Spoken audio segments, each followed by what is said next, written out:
بسم اللہ الرحمن الرحیم۔ السلام علیکم ناظرین، میں ہوں فراست سلیم اور میرے ساتھ موجود ہیں اختر حسین۔ آپ دیکھ رہے ہیں میرا یوٹیوب چینل۔ ناظرین، لاسٹ ویڈیو میں خدشے کا اظہار کیا گیا تھا کہ ایران کسی بھی وقت اسرائیل پر اٹیک کر سکتا ہے، اور وہی ہوا۔ ایران نے اسرائیل پر 400 کے قریب بیلسٹک میزائل، کروز میزائل جو ہیں اس سے وہ داغ دیے ہیں، اور اس کے بعد پورے اسرائیل کے اندر سائرن بج اٹھے ہیں، اور وہاں ساری انتظامیہ سیکیورٹی ہائی الرٹ ہو گئی ہے، اور پھر فائرنگ کا سلسلہ بھی ہوا ہے۔ کچھ فلسطینی انہوں نے فائرنگ کر دی، اور اس کے بعد ہلاکتوں کا جو ہے وہاں کوئی درجن کے قریب جو ہیں ہلاکتیں اب تک ہو چکی ہیں۔ دوسری طرف ایران نے سلامتی کونسل کا ہنگامی اجلاس طلب کر لیا ہے، اور امریکی صدر بائیڈن نے بھی جو سلامتی کونسل کا اجلاس طلب کر لیا، اور انہوں نے اسرائیل کو سپورٹ کرنے کا اعلان کیا ہے۔ لاسٹ ویڈیو میں بھی ہم بتا چکے ہیں کہ اسرائیل کو اس نے کہا جی کہ اگر ایران اٹیک کرتا ہے تو پھر امریکہ ہر صورت اسرائیل کو سپورٹ کرے گا۔ تو اب یہ حالات کدھر جا رہے ہیں، اختر حسین سے بات کرتے ہیں۔ جی اختر صاحب، آپ سے لاسٹ ویڈیو میں خدشے کا اظہار کیا تھا اور وہی ہوا۔ بہت شکریہ، بہت شکریہ فراست۔ ہم نے جس خدشے کا اظہار کیا تھا ہوا obvious ہے۔ سب سے پہلے آپ نے اس کا پوائنٹ آؤٹ کیا تھا کہ ایران کے اوپر ڈومیسٹک پریشر بہت زیادہ ہے۔ ہم نے کہا تھا کہ ان کی مجبوریاں ہیں، وہ ٹریپ ہیں، جو بھی ہم نے بات کی تھی، لیکن ڈومیسٹک پریشر اس قدر زیادہ ہے کہ ریٹائلیٹ کرنا ان کے لیے بہت ضروری ہو گیا ہے۔ ریٹائلیٹ اس لیے کیا ہے کہ ایک تو جواب دینا تھا کہ دیکھیے ہم آپ تک پہنچ سکتے ہیں، یعنی ہمارے میزائل آپ تک پہنچ سکتے ہیں، اتنی رینج ہے ان کی بیلسٹک میزائلز کی۔ تو ایک طرح سے انہوں نے اپنی طاقت کا بھی اظہار کیا ہے۔ اب ظاہر ہے انہوں نے یہ سوچا، ضروری بھی تھا، کیونکہ اگر وہ اسی طرح مار کھاتے رہیں تو پھر اسرائیل جو ہے وہ تو ایسکلیٹ کرتا جا رہا ہے، تو کہیں نہ کہیں کسی پوائنٹ پہ انہوں نے جواب دینا تھا۔ اب ایشو یہ ہے کہ انہوں نے تو فرسٹ اسٹرائک کر دیا 400 پلس، جس کا آپ نے ذکر کیا کہ بیلسٹک میزائلز انہوں نے داغ دیے، اور کچھ فلسطینیوں نے وہاں پہ کچھ فائرنگ بھی کی ہے، کوئی 10 کے قریب کیجوالٹیز جو ہیں۔ جب ہم یہ بات کر رہے ہیں جو بیلسٹک میزائلز فائر کیے اس کا نقصان کتنا ہوا ہے وہ تو ہمیں پتہ چل ہی جائے گا، مطلب کچھ گھنٹوں۔ ظاہر بات ہے کہ ابھی ہماری ویڈیو جو ہے جب تک ہم کر رہے ہیں ابھی تک تو یہ ہلاکتیں 10 ہیں، اور اس کے بعد ابھی کوئی وہ اظہار تو کیا جا رہا ہے کہ ہلاکتیں ہوئی ہیں، لیکن ابھی تک فائنل اس کا جو ہے فگر نہیں آ رہا۔ جب تک ویڈیو ہماری اپلوڈ ہوگی اس وقت تک پتہ نہیں کتنے ہو جائیں۔ ایگزیکٹلی، اب یہ خبر یہ آ رہی ہے کہ انہوں نے بیسیکلی جو ملٹری انسٹالیشنز ہیں ان کو نشانہ بنایا ہے۔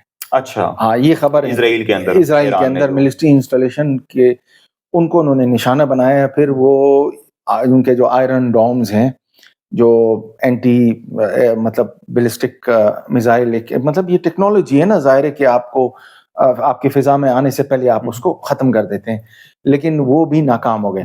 اس کی ایک وجہ یہ ہے کہ اسرائیل جو ہے وہ مسلسل 1 سال سے حالت جنگ میں ہے، اور اس کے جو ڈیفنس سسٹم ہے وہ ایگزاسٹ بھی ہو جاتا ہے۔ اب یہ جیسے ہم نے ذکر کیا تھا کہ پاور کی لیمٹس ہوتی ہے، اب ہم نے دیکھنا ہے کہ اسرائیل کا ریئیکشن کیا ہوتا ہے۔ ایک بات ابھی آپ نے پورا بتایا کہ سیکیورٹی کونسل انہوں نے بھی بلا لی اپنی ایمرجنسی میٹنگ کہ وہ ریٹائلیٹ کریں گے۔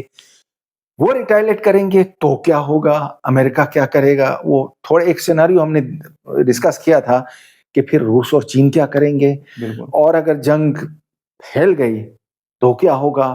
ابھی بات ہی ہم کر رہے تھے، ابھی اب جیسے ہی اٹیک ہوا ہے تو آئل پرائسز اوپر ہونا شروع ہو گئی، تو آپ اندازہ لگائیں کہ دنیا کی جو اکانومی ہے وہ انٹرٹوائنڈ ہے، ایسے نا، مطلب آپ ڈی کپل نہیں کر سکتے۔ تو اندازہ لگائیں کہ اس کے جو آفٹر شاکس بھی ہم دیکھیں گے، اور اس کے کانسیکوینسز ہے گلوبل پولیٹکس کے اوپر، اکانومی کے اوپر اس کا کیا اثر ہوگا، یہ ہمیں دیکھنا پڑے گا۔ مجھے یہ بتائیں کہ اس نے یہ جو کروز میزائل داغے ہیں اور اس کے بعد بیلسٹک میزائل داغے ہیں 400 کے قریب، اس کے علاوہ کوئی اور آپشن نہیں تھی کہ بم وغیرہ یا ایگزیکٹلی نہیں، انہوں نے اس کا مطلب انہوں نے شاید یہی سوچا ہوگا کہ نہیں، جواب دینا ہے تو پھر اس طرح جواب دو کہ گھر میں گھس کے مارو، مطلب ایک طرح سے انہوں نے گھر بیٹھے مار دیا ہے۔ انہوں نے کہا کہ دیکھیے آپ کے آئرن ڈومز، آپ کے ڈیوڈ سنگر، واٹ ایور آپ کی جو میزائل ڈیفنس ہے، ہمارے میزائل آپ کی جو ڈیفنس سسٹم ہے اس کو پار کر سکتا ہے۔ انہوں نے کر کے دکھا دیا، جبکہ اسرائیل کہہ رہا تھا کہ ہماری سیکیورٹی اتنی ٹائٹ ہے کہ ہمیں پہلے ہی پتہ چل جاتا ہے کہ کیا ہو رہا ہے کیا نہیں۔ اچھا، جواب جو ہے وہ ہارشسٹ مینز میں دینا تھا، ہارشسٹ مین انہوں نے دے دیا۔ اب سوال یہ ہے کہ آگے کیا ہوگا۔ ایسٹس موجود ہیں اس وقت، ہوتیز، حشب حسبی جو عراقی ہے وہ مطلب فائٹرز، شام کے اندر پورا ایران کا ایک انفراسٹرکچر موجود ہے. اچھا جی بالکل ہے، موجود ہے، تبھی تو اسرائیل حزب اللہ اپنی جگہ انٹیکٹ ہے. بیس انہوں نے ٹھیک ہے، انہوں نے ہائرارکی جو سب سے ٹاپ لیڈرشپ انہوں نے مار دیا، لیکن تنظیم موجود ہے. اسماعیل ہانیہ کو انہوں نے شہید کیا، تنظیم موجود ہے. اس سے پہلے شیخ یاسین کو شہید کیا.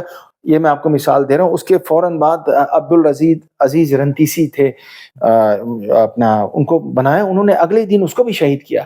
اچھا لیکن حماس ابھی تک ہے، موجود ہے. تو اس کا اب اس کا دائرہ کار خدا نہ کرے کہ یہ کسی عالمی جنگ کی شکل میں دے، جسے ہم ذکر کر رہے تھے، کہ پھر تو پوری مڈل ایسٹ ظاہر بات ہے، مڈل ایسٹ کیا پھر یورپ بھی نہیں بچے گا، جرمن بھی نہیں بچے گا، پاکستان بھی نہیں بچے گا، تو وہ تو پھر کوئی نہیں پورا خطہ جو ہے وہ ہماری اکانومی، سب کی اکانومی کرش کرے گی.